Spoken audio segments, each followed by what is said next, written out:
Hey, what's up everyone, and welcome back to Hex Minute Episode 2. Today, we'll be talking about all the changes that have happened over the past weekend. We have a lot to cover. We have the Merry Melee, we have the changes to champions, we have the Hex and Hex Clash and Hex Bash changes. We have a lot of things to go over. So let's just go and dive right in. The first things I want to talk about is the new Merry Melee. The Merry Melee is a new best of one match where we can enter for 100 plat, and you get to play until you have 5 wins or 3 losses. This is also a unique format where the game type is a little different. Again, we talked about this last time, but it wasn't fully out. But now basically you are the Cornet, the Iconoclast, and her ability is to when you gain a charge, we can look at 3 random cards you meet the threshold requirements to play, and put one to your hand. Then you discard your hand in a turn. Then your crypt shuffles back into your deck. So basically you get to draft a deck randomly with her hero power. There's a lot of cards that work differently here and that do different things. Some cards are obviously stronger than others. Especially people quickly noticed that Subtle Striker, the troop that prevented players from using charge powers, that was quickly banned because it shut down this whole entire format. And so was Frost Wizard. Frost Wizard was a card that said if a card would go into an opposing crypt, void that card instead. So in turn, when you discard your hand, all the cards are voided and you couldn't really play this format. So those 2 cards were quickly banned for the health of this heads up only one Merry Melee. And that was great. Hex did an excellent job at listening and adjusting very quickly. So this format is 100 plat to get into. It is best of, it's 100 plat to get into. It's best of 1. You keep going until you get 5 wins or 3 losses. If you get 3 wins, you get 1 random standard rare. If you get 4 wins, you get the current set booster pack, which of course would be the newest pack, the one that's legal in standard. And then if you get 5 wins, you get the booster pack and you get the random rare. And also they have another reward too, where if you win 10 games before this rotates out, you get the animated art sleeve, the Cornet sleeve that's animated for any of your decks. This is really cool, and there's been debates about if this should stay forever or if it should like go away and then come back. People really like it. Obviously, there's been, I think like it was 64 games per hour fired or something crazy over the weekend, and that's awesome. It's a good way to fill the environment with rares, with packs, and just get people playing. I am a believer that this should not stick around forever, and the reason being is not because it's not good enough or there's too many rares or too many packs. Like, the reason is being because you want to keep the hype alive. You want to keep people coming back to playing. You want to keep people excited for this format. And if it's always there, if it's there every day, and the Hex Society says, hey, we're going to keep the Merry Melee here forever, then it's not as exciting. I think taking it away and bringing it back later and doing it back and forth will make this format very fun and very exciting and something to look forward to. It's also like the Kismet drafts. The Kismet drafts aren't always here to stay. They go away, they come back, and they change. This also lets them open up Merry Melee to do different things. Maybe next time it won't be Cornet. Maybe it'll be something else like PvE related. Maybe you're both some different champion that can do something crazy that usually you only do in PvE and you can't really do heads up. Like player versus player. I think that's a cool aspect to explore and discover and just compete in. I think it's fun. So I had fun playing it.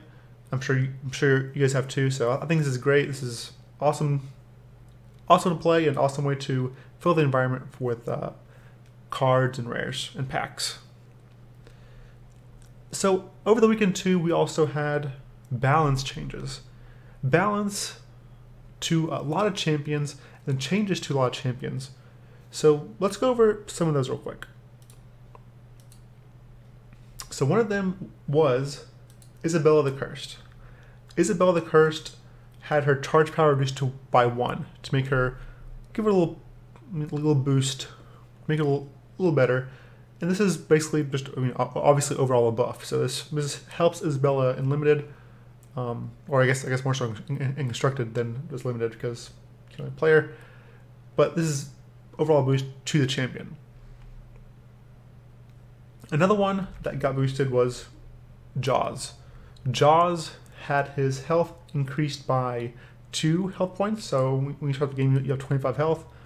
This will help him. The charge power not be such a drawback, because revealing a troop then losing health to it obviously hurts, and the 2 health lets you do that a couple more times. Like, it's a feel bad moment too when you are like 5 health or 4 health and you can't use your charge power because if you hit the wrong troop you just die. So this is a nice way to buff the champion and hopefully get him to see more play in limited environments. Lady Avalanche was a nerf. Lady Avalanche got nerfed more so, well, obviously just 100% for standard. Her charge power proved to be too powerful. It allowed you to play things like Exalted Pathfinder, which cost 4, and then Hero Power, then draw a couple cards, make a huge troop. It also curved really nicely from the Merry Caravan, which also cost 4, allowed you to play 2 shards turn and make a bunch of troops.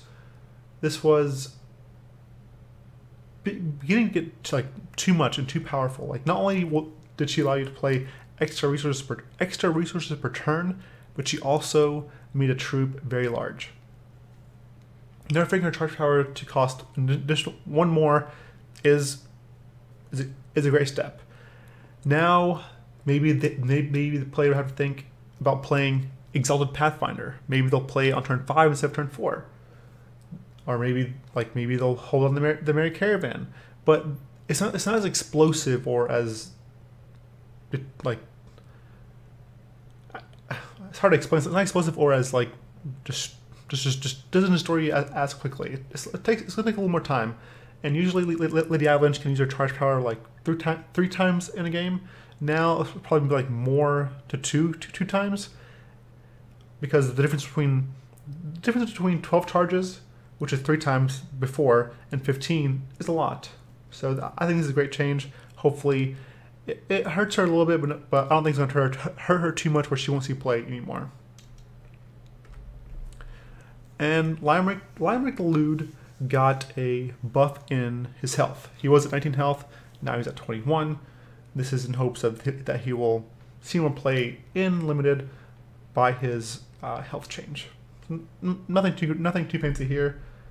I'm not sure this is enough, honestly, but I mean, time will tell. Time will tell. His charge power does cost 3, and traditionally, charge powers that cost 3 are pretty powerful.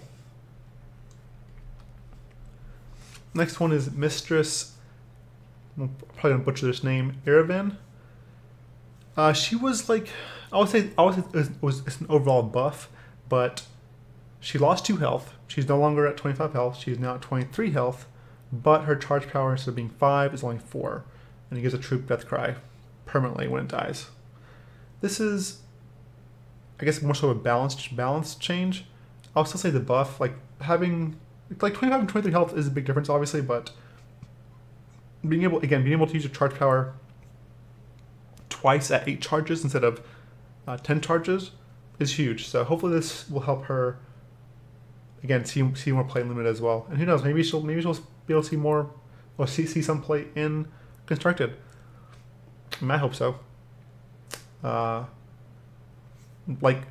Curving, it's hard to curve this into. I'm trying to compare this to Takahiro. Takahiro was 3 charges, but the thing is with Mistress Erevan is like, it's death cry, which means you have to work even harder. It's not, the payoff is like, the risk is huge because you have to target a troop, give it ability, and then after you give that ability, you have to find a way to kill it by either blocking or sacrificing it. It's a lot of hoops to jump through.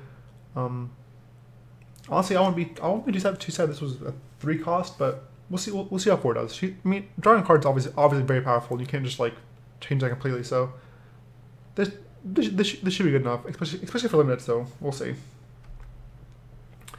And now they nerfed my jam.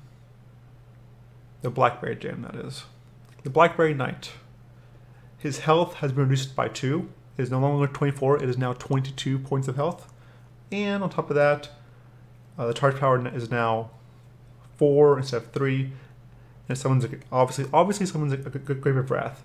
I was hoping they would try to leave the charge cost at 3 and allow you to put a grape into your hand, and then you can play the grape. So that instead of going on the battlefield, it'll just go to your hand, and then you still pay for it. But instead, they just want to increase the charge power by 1.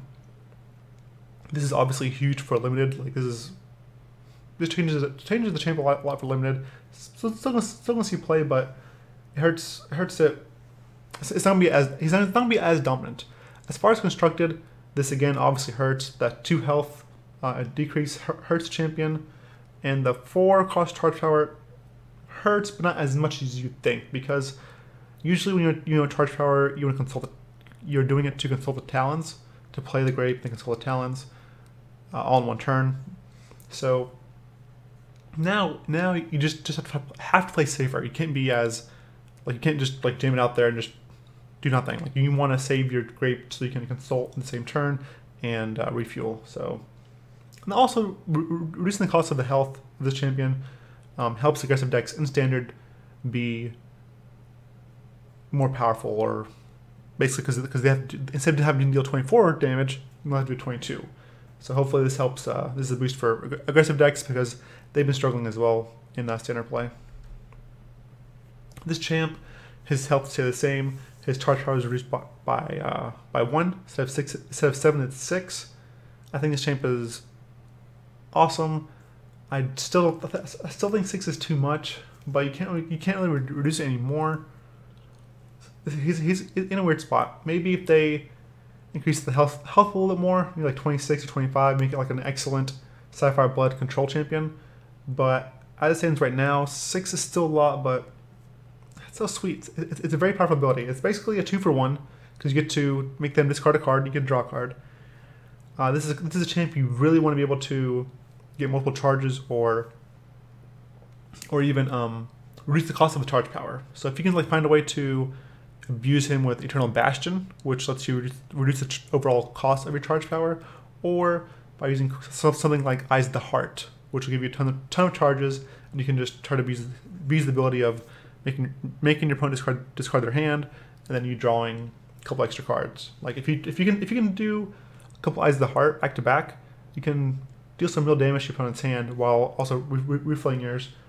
This card, I mean, Hex does have to be careful, because using this ability over and over again it's a huge swing in card advantage. So we'll see. Maybe I'll try a deck with the Eyes of the Heart, or maybe a control deck with Eternal Bastion and Nameless Knight.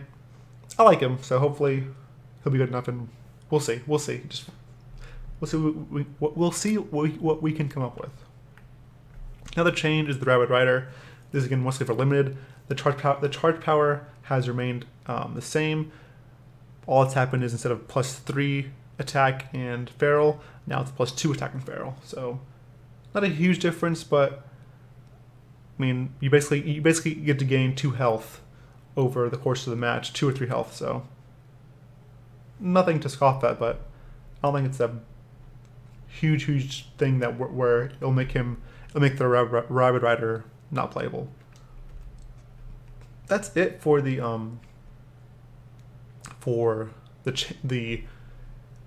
buffs and nerfs.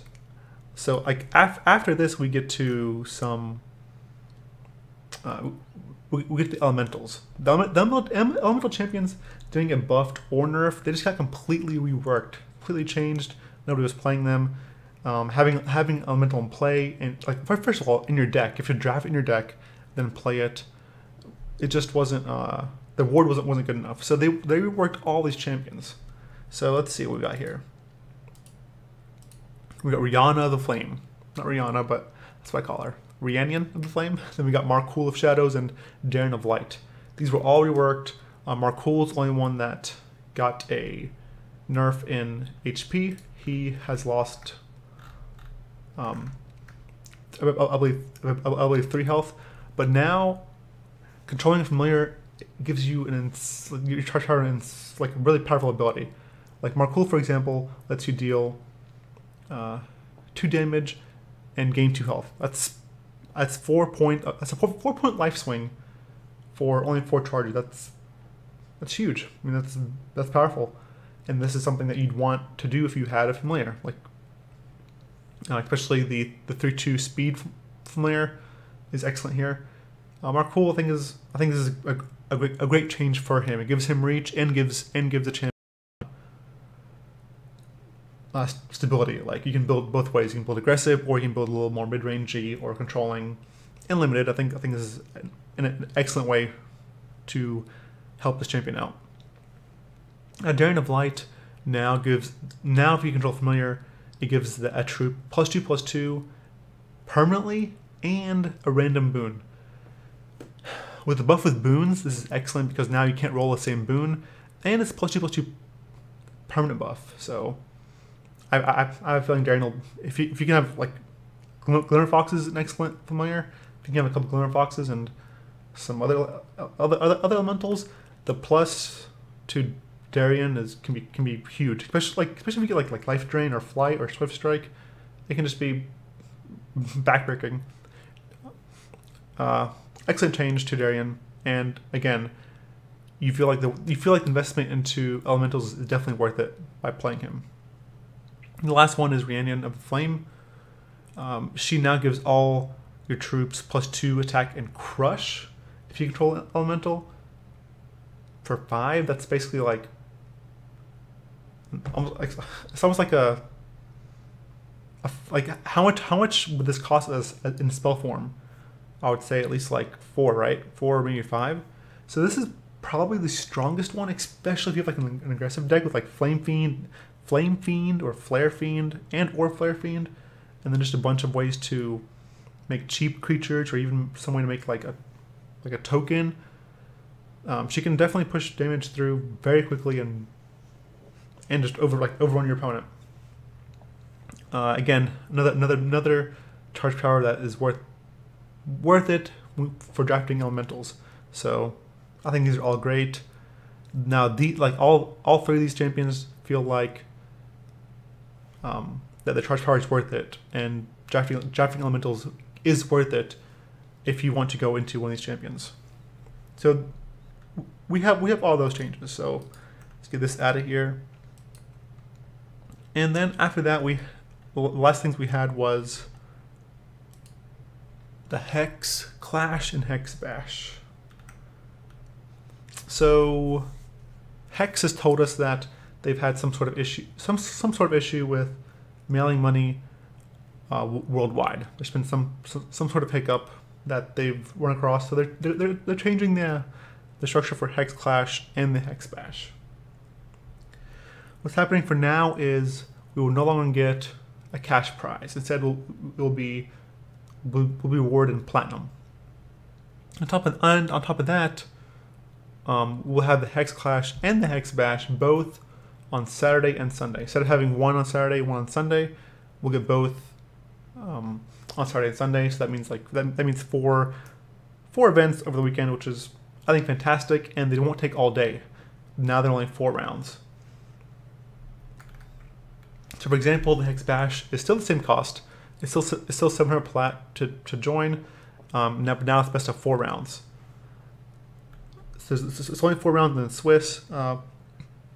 Getting 1 win doesn't get you anything, but getting 2 gives you 5 booster packs of the current set and an alternate art card. For the Bash, this is a Sunlit Sentence. 3 wins, you get 12 booster packs, and a Sunlit Sentence and the sleeve. And then if you have 4 wins, you get you get no packs. You get the battle board, you get the alternate art card and sleeve, and you get 10,000 platinum. 10,000 platinum is equivalent to $100, and you only use you only use 700 platinum to enter.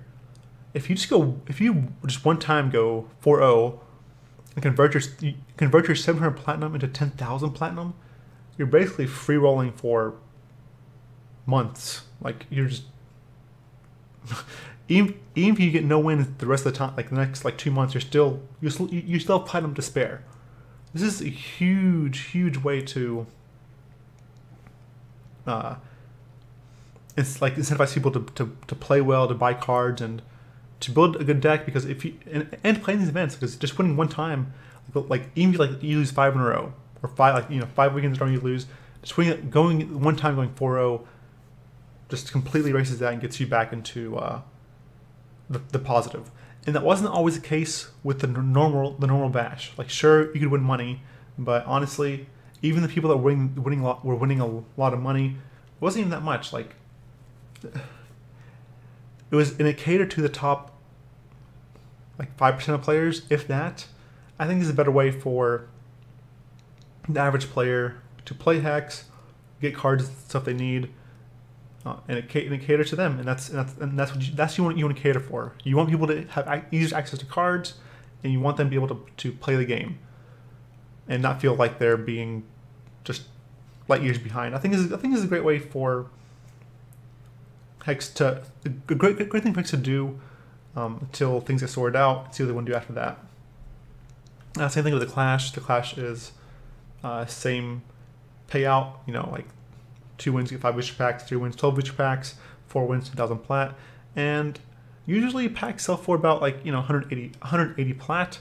So getting 2 wins and you break even, if not make money, make your plat back. So just getting 2 wins and a 50% win rate will most likely get you more than you put into it. Getting 3 wins, you're already over, already winning. If you get 4 wins, again, you're just set forever. Not forever, but for a while. I think this is great.